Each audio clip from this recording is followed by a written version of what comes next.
Hinanapan si Jesus ng palatandaan. Sinabi naman sa kanya ng ilang tagapagturo ng kautusan at mga Pariseo, "Guro, maaari po bang magpakita kayo sa amin ng isang palatandaan?"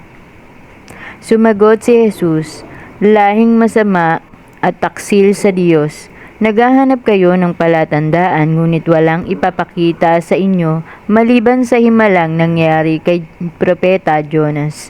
Kung paanong si Jonas ay 3 araw at 3 gabing nasa tiyan ng dambuhalang isda, ang anak ng tao ay 3 araw at 3 gabi ring nasa ilalim ng lupa.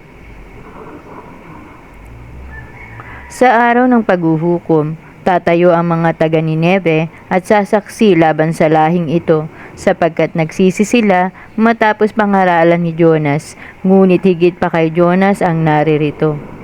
Sa araw na iyon, sasaksi rin ng reyna ng Sheba laban sa lahing ito. Naglakbay siya mula sa dulo ng daigdig upang masaksihan ang karunungan ni si Solomon, ngunit higit pa kay Solomon ang narito ngayon.